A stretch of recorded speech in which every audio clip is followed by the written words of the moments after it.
Nuestro tema en esta mañana es simplemente la necesidad de orar. Ustedes saben que vivimos en el siglo de las comunicaciones. Esto ha superado totalmente al siglo pasado, en que nos comunicábamos solamente por teléfono y llegamos al final del siglo con el fax, que no podíamos explicar cómo podíamos enviar algo a través del fax. Pero el siglo comenzó con el país lleno de postes y cables, con lo que se conocía como el telégrafo, que después dio paso al teléfono. Teléfono que no era inalámbrico, que tenía comunicación a través de los cables. Y yo recuerdo cuando yo tenía 10 o 11 años de edad, un hermano me preguntó, ¿qué vas a hacer? ¿Qué vas a estudiar en la secundaria? ¿Qué querés ser cuando seas grande? Cuando seas una persona mayor, tengas que producir. Y yo te voy a recomendar algo que va a ser el futuro, que te va a redituar ganancias toda tu vida. Estudiar de telegrafista, me dijo. O sea, que era el sistema Morse. Se ríe aquí nuestra hermana Delia. El sistema Morse era un sistema que alguien inventó, justamente Morse lo inventó, que era un sistema de ruiditos, y entonces, así como la taquigrafía eran liñitas, se podían transmitir palabras. A veces se confundían un poco las palabras, ¿no es cierto? Yo siempre digo que un telegrama que se mandó por sistema así, decía a gente que se casaba, decía Juan 4:18, y en realidad lo que querían poner era primera Juan 4:18, pero no lo captó. Entonces, primera Juan 4:18 dice, en el amor no hay temor, porque el amor echa fuera el temor. Pero quedó Juan 4:18, y cuando van a leerlo allí en la casa dice, porque 5 maridos has tenido, el que ahora tiene no es tu marido. Bueno, tremendo. Pero vivimos en el siglo de las comunicaciones, y ha progresado tanto en estos 15 años las comunicaciones, que ya podemos disfrutar del Skype. Ya chatear es algo medio viejo, pero qué interesante que es que manejamos cuestiones que no vemos, pero que percibimos y sentimos. Cuando alguien está escribiendo a otra persona en cualquier otra parte del mundo y recibe la respuesta, se produce ese milagro de la comunicación. Sin embargo, Dios ya había provisto algo mucho más glorioso, sin necesidad de cables, ni de internet, ni de electricidad, ni de nada, ni de servicios que puedan ser cobrados, y es la comunicación a través de la oración. Pero Jesús dijo, cuando se refirió a esa parábola sobre la oración en San Lucas 18, versículo 1, les refirió una parábola diciendo,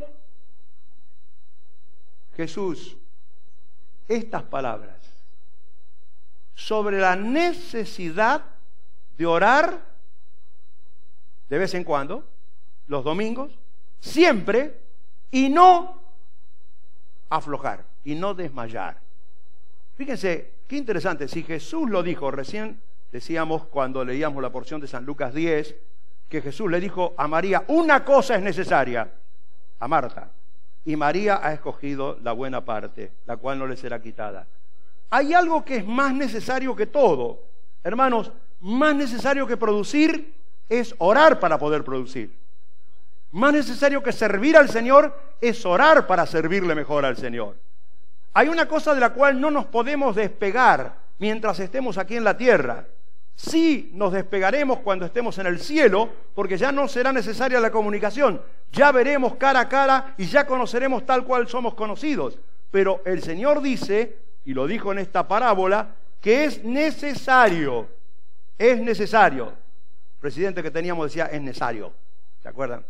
Es necesario orar siempre y no aflojar. Ahora, ¿quiénes pueden orar? En Hebreos 11:6 se nos dice quiénes pueden orar. Dice, pero no es posible agradar a Dios sin tener fe. Porque para acercarse a Dios, uno tiene que creer que existe y que recompensa a los que le buscan.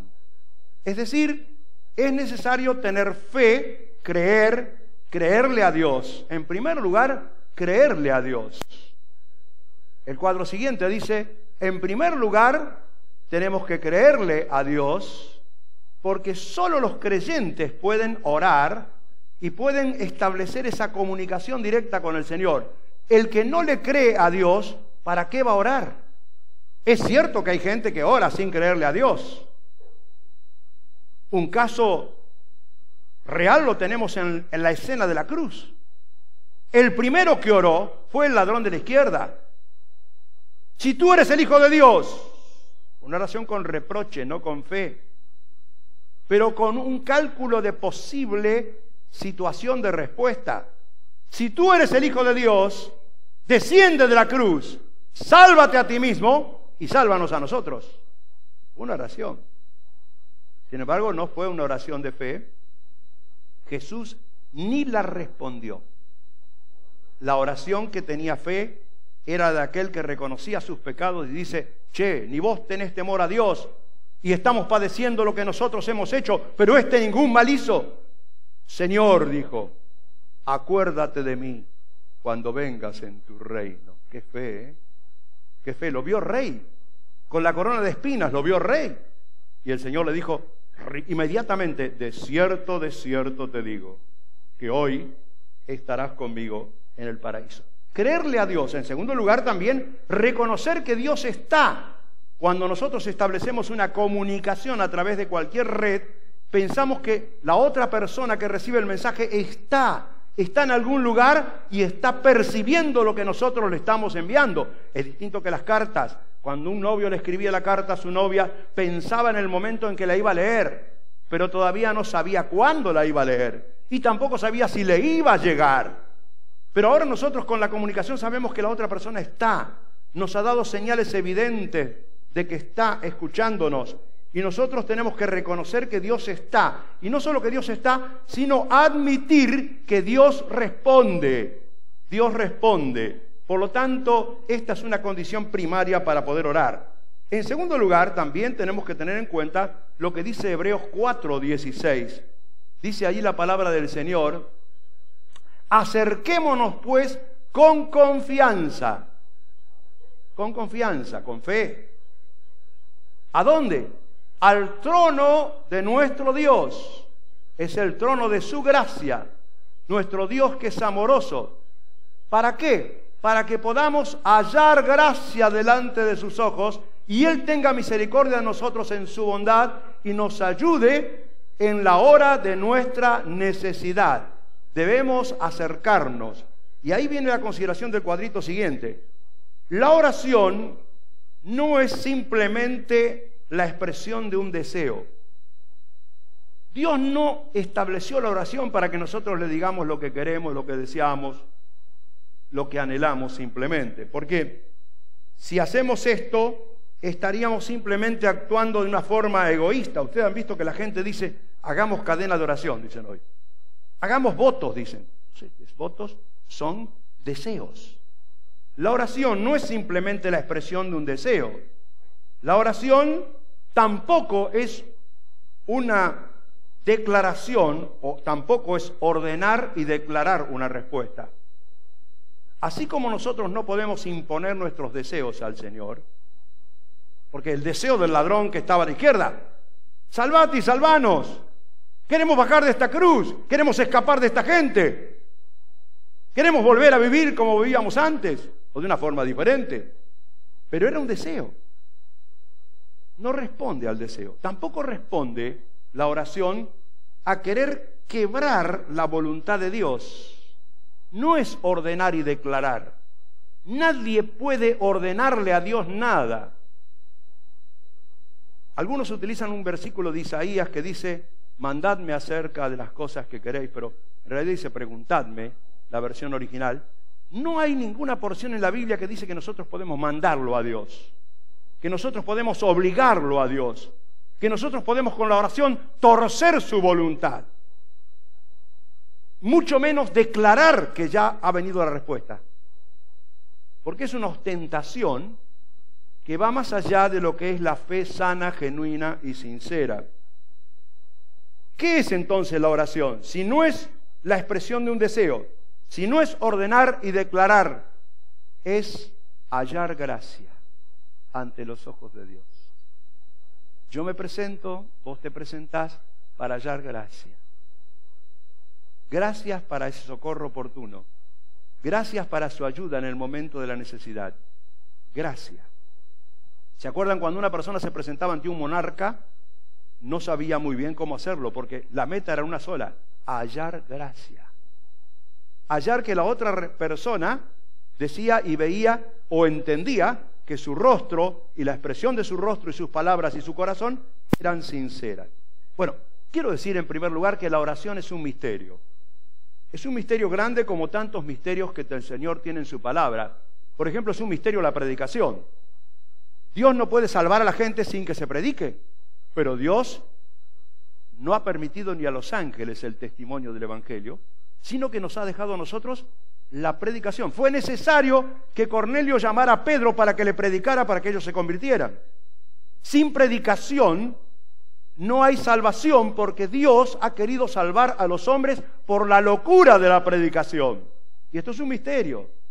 Es un misterio que Dios tenga ángeles cuando Dios puede hacer todo como hizo la creación, sea la luz, y no necesita mandar a nadie. Pero Dios tiene ángeles. Recién se mencionaba que el Señor intercede por nosotros. ¿Para qué ora el Señor si el Padre ya sabe todas las cosas? La oración es un misterio.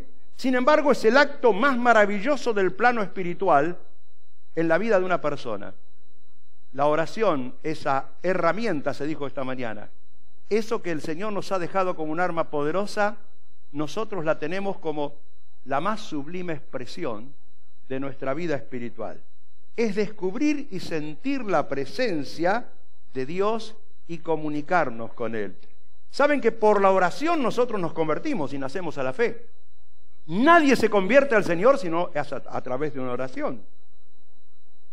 Allí lo vimos en la escena de la cruz. El ladrón de la derecha dijo: Señor, acuérdate de mí. Allí lo vemos cuando tantas personas le dijeron al Señor: ten misericordia de nosotros. Y nosotros podríamos hoy estar pensando cuándo nos convertimos al Señor. Y fue en un momento en que reconocimos nuestra debilidad, nuestros pecados, vimos que Él derramó su sangre por nosotros en la cruz y nos expresamos en una oración. Tal vez no supimos hacerlo y alguien nos ayudó a repetir una oración. Pero lo cierto es que fue por una oración que nosotros recibimos el perdón. Yo recuerdo cuando me convertí, tenía 10 años.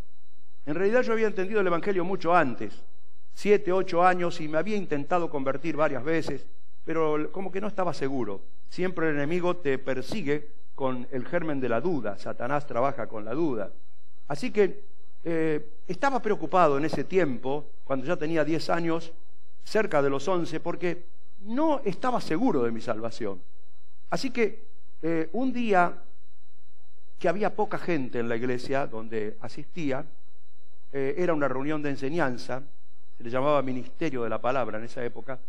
Justo le tocó predicar a un predicador muy aburrido. Le decían cariñosamente los hermanos cloroformo, porque tenía la gracia de dormir a la gente. Y yo dije, ¿qué voy a hacer? ¿Me voy a poner a dormir? No, voy a hacer dibujitos. Tenía ahí papelito para hacer dibujitos y tal. Dije, ¿y si aprovecho para convertirme ahora? Y entonces me puse a orar y luché. Mire, no sé de qué predicó este hombre, pero sé que yo luché y que cuando terminó yo tenía la paz y la certeza en oración de que el Señor había perdonado mis pecados. Por una oración. Es tu experiencia. Pensalo como fue tu caso. La Biblia está llena de historias que nos hablan de que por una oración las personas fueron transformadas. Y la historia está llena de vidas y de testimonios de personas que fueron convertidas por una oración. Yo conocí a un delincuente muy famoso en Lima, en Perú. Se llamaba el Bemba. No se sabe cuántas personas había matado, era delincuente, había participado de asaltos de bancos, estaba metido en una cárcel de seguridad, en un calabozo, aislado de los demás. Sin embargo, cuando iban los hermanos de los Gedeones para repartir los Nuevos Testamentos, le permitían, por medio de una pequeña rejita, que él recibiera el Nuevo Testamento. Y él decía que esas páginas del Nuevo Testamento eran fabulosas para limpiar la Gillette, para afeitarse. Así que cortaba las páginas, y cada semana que se afeitaba, porque se afeitaba una vez por semana, entonces limpiaba el jabón y todo con las hojitas, porque eran hojitas así de papel seda, y fue limpiando, usó todo Mateo, todo Marcos, todo Lucas. Pero un día se rebeló y lo llevaron a otro lugar y lo castigaron duramente. Y lo elevaron colgado de las manos por un tiempo. Y desesperado hizo una oración a Dios, pero simplemente para salvarse de esa tortura. Cuando lo volvieron a la celda, agarró el Nuevo Testamento, que tenía muchas hojas cortadas, y justo estaba en esa página en que el ladrón dice: Señor, acuérdate de mí. Y se arrodilló y dijo: Señor, mi vida está perdida, acuérdate de mí. Y sintió la presencia de Dios, sintió el perdón de sus pecados, lloró por mucho tiempo, y los carceleros no podían entender que esa persona había sido transformada. Cuando yo vi al Bemba dar su testimonio y ser un predicador en la selva y en tantos lugares, creo en los milagros del Señor, creo. Pero todo a través de una oración. El poder de la oración no radica en lo mucho que oremos, sino que oremos de acuerdo a los principios bíblicos que tiene la oración. La primera pregunta que nos vamos a hacer esta mañana: ¿por qué Dios pide que oremos si lo puede hacer igual? ¿Por qué Dios pide que oremos? ¿Por qué orar? ¿Cuál es la utilidad de orar? ¿No es Dios omnisciente? ¿No es Dios omnipotente? ¿No acaso dice la Biblia que antes que la palabra salga de nuestra boca Él ya la conoce? Y que Él puede obrar con soberanía de acuerdo a su voluntad. ¿Para qué oramos? ¿Por qué tiene Dios que esperar hasta que oremos para empezar a obrar? Nunca se lo pusieron a pensar. ¿Por qué? Si Dios puede hacerlo igual. Si ya lo sabe, ¿por qué tenemos que decirle todo? ¿Por qué no obra directamente? ¿Qué necesidad tiene Dios de nuestras oraciones? Jesús dijo: pedid y se os dará. Busquen y encontrarán. Llamen y se les abrirá. ¿Por qué solamente los que piden reciben? ¿Por qué solamente los que buscan encuentran? ¿Por qué solamente aquellos que llaman se les abre la oportunidad? ¿Por qué Dios dice en el libro de Santiago: no tienen porque no piden? En realidad, tenemos que pensar en un segundo principio, y es que la oración es la unión del pensamiento del creyente con la voluntad de Dios. Vamos al otro cuadro. La oración es la unión del pensamiento del creyente con la voluntad de Dios. La oración no es expresar nuestra súplica para que Dios nos conceda lo que le pedimos y así sentirnos satisfechos de nuestros deseos egoístas. Tampoco es forzar al Señor a cambiar su voluntad para que haga lo que no quería hacer. La oración es simplemente expresar la voluntad de Dios por medio de nuestros labios que tienen fe en Él y piden lo que Dios quiere hacer. La oración nunca cambia la voluntad de Dios. En realidad la oración no cambia nada.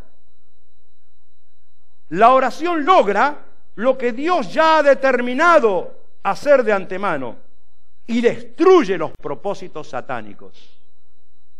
Cuando oramos al Señor, estamos destruyendo el operativo del mal que se opone a lo que estamos clamando. Si lo que estamos clamando es de acuerdo a la voluntad de Dios, debemos aprender a acomodar, a alinear nuestros pensamientos y nuestra oración con la voluntad de Dios. La voluntad de Dios es soberana. Debemos saber qué piensa Él y qué quiere Él. Y usted me dice: ¿cómo lo podemos saber? Para eso tenemos la palabra de Dios. A través de la palabra de Dios sabemos cómo piensa Dios y qué es lo que quiere el Señor. Hay un tercer principio también que podemos considerar esta mañana, y es la influencia que tiene en el cielo la oración unida de los hermanos en la tierra. Es decir, el Señor Jesús lo dijo en Mateo 18, 18 y 19. Podemos leerlo. Mateo 18, 18 y 19. Dice: de cierto os digo que todo lo que aten en la tierra será atado en el cielo, y todo lo que desaten en la tierra será desatado en el cielo. ¿Qué significa atar y qué significa desatar? Atar es bloquear, neutralizar, impedir que algo suceda. Eso es atar. Desatar es esperar, abrir, recibir de los depósitos de Dios las bendiciones que Dios tiene preparadas para nosotros, para nuestra vida, para nuestra familia, para nuestra iglesia. Por lo tanto, dice el Señor en el versículo siguiente: otra vez les digo que si dos de ustedes se ponen de acuerdo en la tierra acerca de cualquiera cosa que pidieren, les será hecho por mi Padre que está en los cielos. No es que porque hayamos atado algo en la tierra, entonces el Señor se ve obligado a atar lo que no quería atar. No. No es la tierra la que gobierna al cielo, pero sí es necesario que todo lo que se planifica en el cielo se eleve en clamor desde la tierra al Señor con todo el corazón para que Él lo haga. Por lo que derivamos en un cuarto pensamiento. La oración es un trabajo para cada cristiano. El primer trabajo para servir al Señor es orar. Es orar porque la oración moviliza a los ángeles en el aire, la oración moviliza decretos de Dios, y lo que se pide aquí en la tierra es ordenado desde el cielo y repercute aquí en la tierra. Por lo tanto, la oración es un trabajo para cada cristiano. Esta es la razón por que Dios hizo al ser humano y por la cual fue creado. Dios creó a los seres humanos para que se unan a Él para derrotar los propósitos satánicos.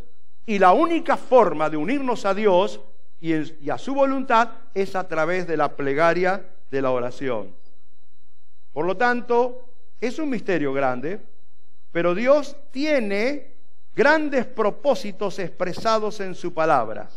Si no oramos, esos propósitos se frenarán. Dios preferirá esperar y retardará su obra. La oración nos prepara para que esa obra se cumpla. A veces pienso en el resto que me queda corto de la vida todavía aquí. ¿Qué propósitos tiene Dios conmigo? Con mi vida. Dios lo tiene. Tengo que descubrirlos y tengo que clamar por esos propósitos. Tengo que saber separar lo urgente de lo importante, porque me queda poco tiempo. Pero tu vida es una vida que tiene un trayecto por delante, hermano, hermana, y por lo tanto es importante que puedas orar de acuerdo a los propósitos que Dios tiene para tu vida, porque Él quiere desatar sobre tu vida grandes bendiciones. No dejes que pasen los años sin que esto se produzca. No solamente sobre tu vida, sino también con la vida de tu familia. Dios quiere hacer cosas con tus seres queridos. Y tenemos que trabajar con Él, porque si nos ponemos de acuerdo con Él, lo que Él quiere hacer desde el cielo, nosotros tenemos que pedirlo desde la tierra y Él lo ejecutará desde el cielo. No solamente con la familia, también con la iglesia, hermanos. Tenemos que trabajar para que Dios haga y cumpla su propósito con la iglesia. Y no solamente con la iglesia, con la gente también. Porque mientras no oramos, estamos retardando la bendición del Señor. ¿Por qué la estamos retardando? Dios puede hacerlo, pero Dios no quiere obrar solo. Quiere obrar juntamente con nosotros. Quiere compartir con nosotros este trabajo y nuestra parte es clamar. Y Él va a responder. Nuestra parte es clamar. La realidad alarmante que nos rodea nos debería preocupar. Yo sé que miramos por televisión y vemos recién ahora la repercusión de lo que es la gente que se traslada de un lugar a otro en los últimos 2 o 3 o 4 años. Hay países que son insoportables para vivir.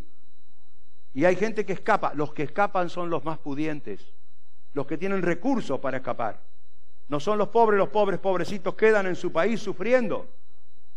Pero muchos de los que tienen algún recurso tratan de escapar. El niñito que apareció allí en las playas de Turquía estaba muy bien vestido, con zapatitos muy buenos, y las fotos de él en una familia de clase media bien acomodada. Más, tenían el dinero para poder viajar en un barco y pagar los pasajes. No sabemos por qué razón, si tal vez para evitar las aduanas o los controles de migración, o tal vez para ahorrar algún dinero, lo hicieron en esa embarcación que resultó precaria frente a las olas que se levantaron en el Mediterráneo. Pero lo cierto es que piensen por un momentito, 350 y tantos mil de personas salieron de sus países caminando, otros navegando. Es casi la 3/4 parte de la ciudad de Santa Fe que salió. Salió caminando como si cruzaran la provincia de Entre Ríos. Salió caminando como si cruzaran Corrientes, Misiones, para radicarse en algún lugar de Brasil o del Paraguay. Es un viaje largo, riesgoso. Vemos todas esas cosas y tenemos que reaccionar frente a eso. Tenemos que pensar que nosotros no estamos impedidos de hacer algo.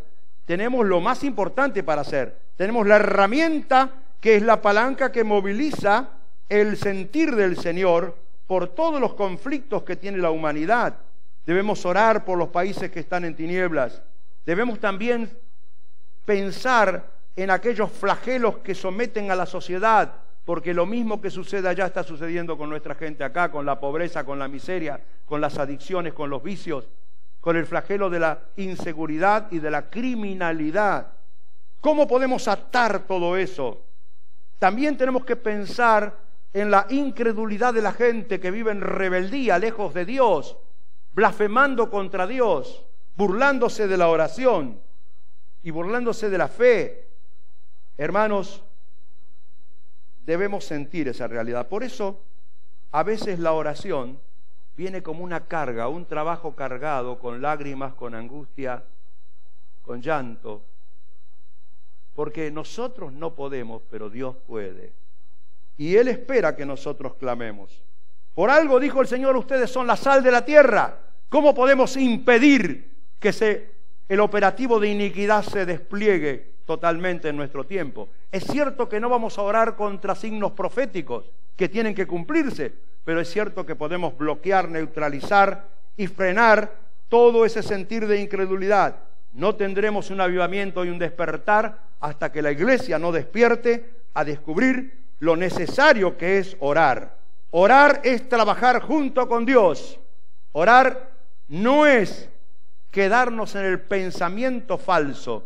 Yo no puedo cambiar nada. Yo no puedo obtener ningún resultado con mi oración. Más, algunos piensan, ¿para qué orar? Que oren los giles, los que creen, Dios va a hacer lo que Él quiera. Yo no voy a una reunión de oración, que oren los giles, que vayan. Yo oro en mi casa, yo no tengo necesidad. La oración debe ser un trabajo, pero por último, quiero decir también que la oración debe ser un acuerdo con su voluntad. Un acuerdo con su voluntad. Porque la oración debe ser de acuerdo a su voluntad. Primera Juan 5, 14 y 15 dice estas palabras. Y esta es la confianza que tenemos cuando oramos en Él. Que si pedimos alguna cosa conforme a su voluntad, Él nos oye. Porque es de acuerdo a su voluntad. Y dice el versículo siguiente, y si sabemos que Él nos oye, en cualquier cosa que pidamos, sabemos que tenemos las peticiones que le hayamos hecho. Ya están aseguradas. Ya la nube ha recogido la evaporación de las aguas de la fe. Y pronto, cuando el Señor lo determine, se descargarán en copiosa lluvia, aquí, allá o en el lugar donde deba ser. ¿Cómo conocemos la voluntad de Dios? Para orar de acuerdo a su voluntad. Por su palabra conocemos la voluntad de Dios. ¿Cómo podemos orar como conviene? Dice Pablo. Por la guía del Espíritu Santo que está en nosotros. Si oramos conforme a su palabra, conforme a su voluntad y en el poder de su Espíritu Santo, vamos a orar de una forma en que repercutirá en el cielo y se producirá en la tierra. ¿Estamos haciendo lo más necesario? Miren, yo recuerdo que muchas veces el Señor movilizó a su iglesia a pedir por cosas que ya tenía determinado hacer. Por ejemplo, aquí me recuerdo unos años atrás, cuando la persecución, la angustia y la opresión en Albania habían llegado a situaciones muy límites y la gente cruzaba Italia escapando de ese país. Oramos un día por Albania, aquí esa semana cayó el gobierno de Albania. No porque nosotros hayamos orado, porque en una guía de oración misionera estaba orando todo el mundo por eso. Yo nunca voy a olvidar en el año 1993 cuando cayó la cortina de hierro que separaba a Europa del Oriente. Ese día se produjo en la misma semana en que aquí habíamos orado para que caiga la cadena de hierro, la cortina de hierro. Pero lo oramos no porque nosotros habíamos pensado, ni porque... No, porque el Señor lo puso. El Señor pone en nuestras mentes y en nuestros corazones por su Espíritu lo que está poniendo en otras mentes y en otros corazones por su Espíritu, porque Él está sentado en el trono, Él tiene todo el control, la oración es un trabajo y Dios obra en respuesta a la oración. Yo lo creo así, hermanos. Por lo tanto decimos, ¿y cómo orar? Le preguntaron al Señor cómo orar y Él dijo, ustedes orarán así. ¿Se acuerdan? Padre nuestro que estás en los cielos. Mateo 6. Padre nuestro que estás en los cielos, santificado sea tu nombre, venga tu reino, hágase tu voluntad como en el cielo, así también en la tierra. El pan nuestro de cada día, dánoslo hoy. Y perdónanos nuestras deudas, así como nosotros perdonamos a nuestros deudores. Y no nos metas ni nos dejes caer en la tentación, mas líbranos del mal, porque tuyo es el reino, el poder y la gloria por todos los siglos. Amén. Hermano, no hay una oración más perfecta que el Padre Nuestro. Cuando oramos, utilicemos los tiempos y los ritmos del Padre Nuestro. En primer lugar, vamos al cuadro siguiente, en primer lugar, la presentación. Nadie ore sin presentarse. Su oración no tendrá clima, no tendrá fervor, no tendrá fuego, no tendrá entusiasmo, no tendrá visión si usted no se conecta en el poder del Espíritu y entra en la presencia del Señor. Apunte la oración a donde tiene que apuntar. Padre nuestro que estás en los cielos. A veces lleva unos segundos y a veces unos minutos entrar en la presencia del Señor. Estar allí y permanecer allí. En segundo lugar, el Padre nuestro nos enseña que tenemos que tener un tiempo de gratitud y de adoración antes que cualquier otra cosa. No piense en sus pecados, no piense en su debilidad. Dios es más grande que nuestros pecados. Piense simplemente en adorarle. Santificado sea tu nombre, Señor. Y dé gracias al Señor por todas las cosas que Él hizo, por las cosas que va a hacer, por las cosas que hará. El versículo pasó de largo. Bueno, ahora está. Vamos al tercero, rápidamente. Tiempo de intercesión. Cuando uno se ha presentado, ha adorado y ha agradecido al Señor, después de la gratitud viene la intercesión. Y primero la intercesión no tiene que ser por las cosas personales. Primero está el reino de Dios. Venga tu reino, Señor. Se extienda tu reino. Una mirada globalizada a todo el mundo. Señor, que este día tu reino penetre en muchos lugares donde todavía la luz tuya no ha penetrado. Que este día se derriben obstáculos y dificultades y muros caigan en tu nombre. Pero también quiero que venga tu reino, Señor, porque la Biblia termina con un clamor. Y Juan no está sino apasionado cuando dice, ven Señor Jesús, ven pronto. Son las últimas palabras de la Biblia. Y debemos orar con esas palabras también, hermano. Y en cuarto lugar, o al mismo punto tenemos que orar por las cosas personales. Son tantas las cosas personales que a veces no alcanza orar de memoria.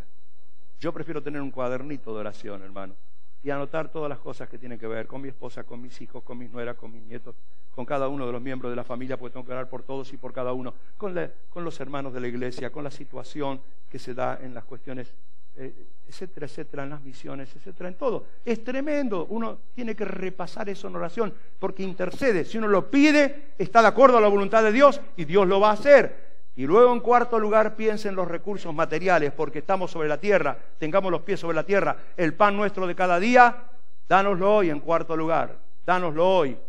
Por eso tenemos que salir a buscarlo en el nombre del Señor. cada día y saber que el Señor nos ha preparado para proveernos todo. Y en quinto lugar debemos examinarnos. Es el tiempo de autoexamen y de confesión.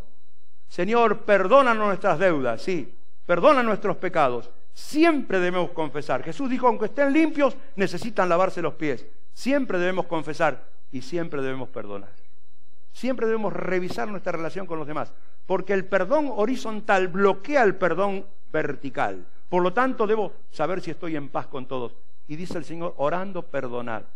Perdonar es arrancar la flecha de alguien que me ha ofendido, quebrarla en el nombre del Señor, dejar que sane la herida y dejar que el juicio caiga sobre la cabeza del que me ofendió, pero yo me libero, no voy a pensar más en eso. Por lo tanto, cada día debemos hacerlo, y debemos hacerlo antes de entrar en la sexta posición de la oración, que es el tiempo de resistencia y de batalla espiritual. No nos metas en tentación, mas líbranos del mal. Primero hacia adentro, yo soy débil, yo soy peligroso, yo puedo errar. No me dejes caer en mis errores, Señor, ni en mis debilidades, ni en mis tentaciones. Luego sé que hay un panorama que bordea mi vida, donde el enemigo desplegará fuerzas del mal y sobre todo procurará impedirte que ores para que sucedan cosas hermosas en tu vida. Por lo tanto, líbrame del mal, Señor. Cualquiera sea el mal, cualquier arma que se haya forjado contra nosotros, declaramos que no prosperará en el nombre del Señor, porque Él nos libra del mal. Pero la oración no termina como algo que se desinfla y que uno queda agotado, aunque es un trabajo duro. Es un tiempo de victoria y de alabanza, porque termina diciéndola en último lugar, tuyo es el reino, tuyo es el poder, tuya es la gloria, por los siglos de los siglos. Amén. Hermanos, no hay experiencia espiritual más grande que la oración. Por eso en esta mañana les animo, no los desafío, les animo a que se propongan revitalizar en sus vidas íntimas la oración. Acá hay chicos jóvenes, chicas jóvenes, personas de toda edad. Nada bueno va a suceder en nuestra vida si no oramos como Él quiere. Y si no sabemos cómo Él quiere, podemos pedir nuestros deseos como el Señor lo pidió en el huerto de Getsemaní. Dijo, si es posible, pase de mí este vaso, pero no se haga mi voluntad, sino la tuya. Sometamos siempre nuestra voluntad a la voluntad del Señor, porque el Señor pone sus ojos sobre los fieles de la tierra y debemos tener en nuestra vida las marcas de la fidelidad. No podemos acercarnos a Dios sin corregir nuestra vida. No podemos pretender que Él nos bendiga si nosotros no estamos andando de acuerdo a su voluntad.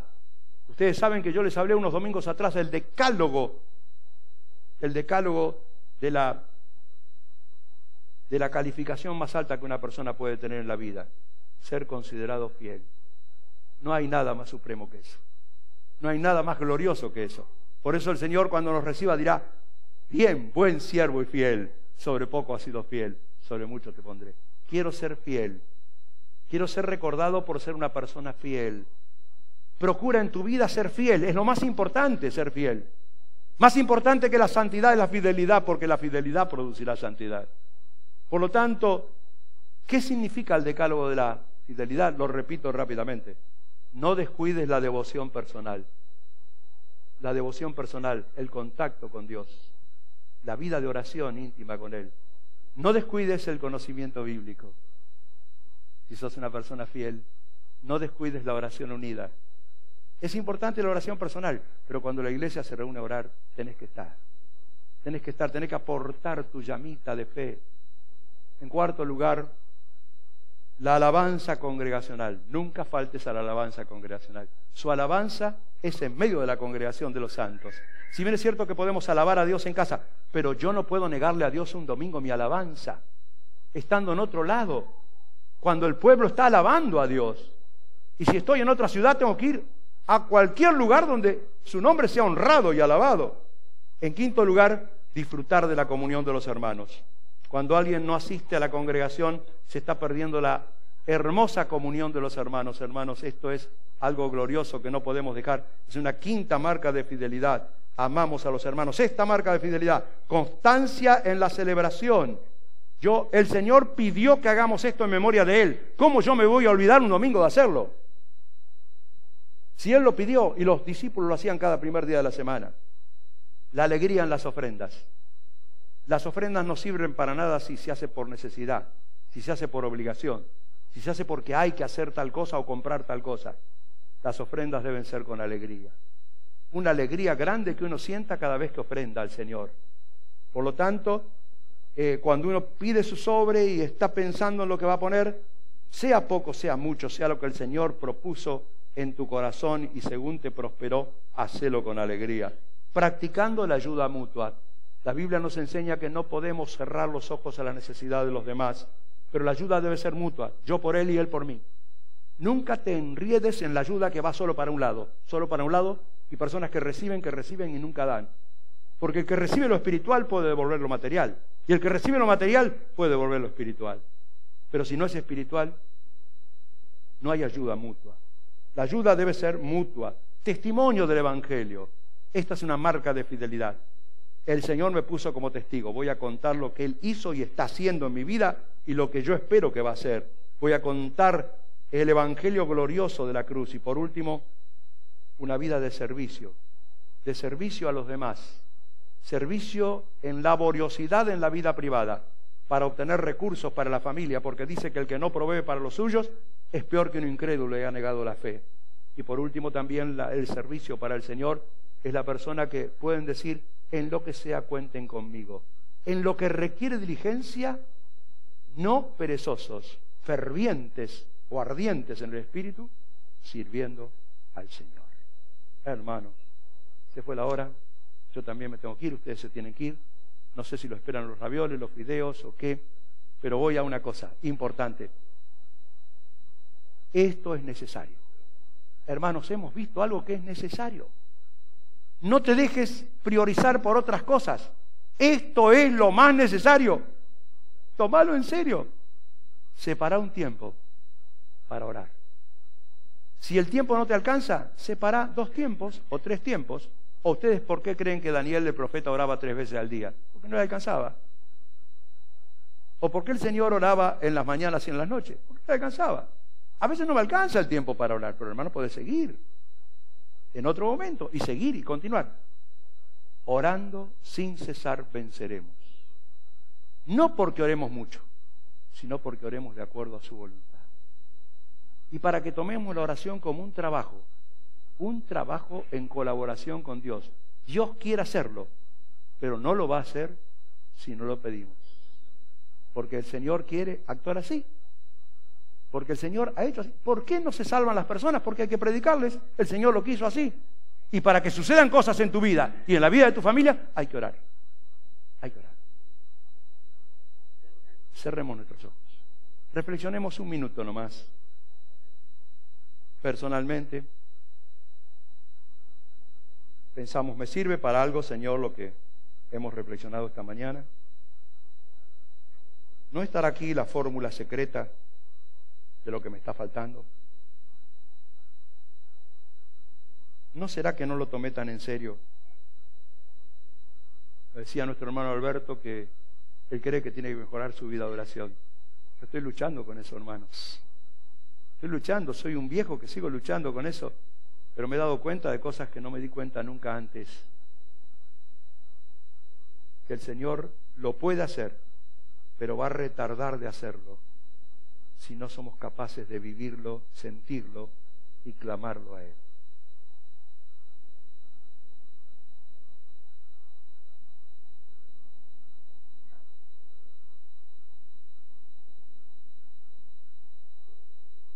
Padre, en esta mañana, aplica a nuestras vidas tu palabra, Señor. Perdónanos, Señor, porque fácil es hablar,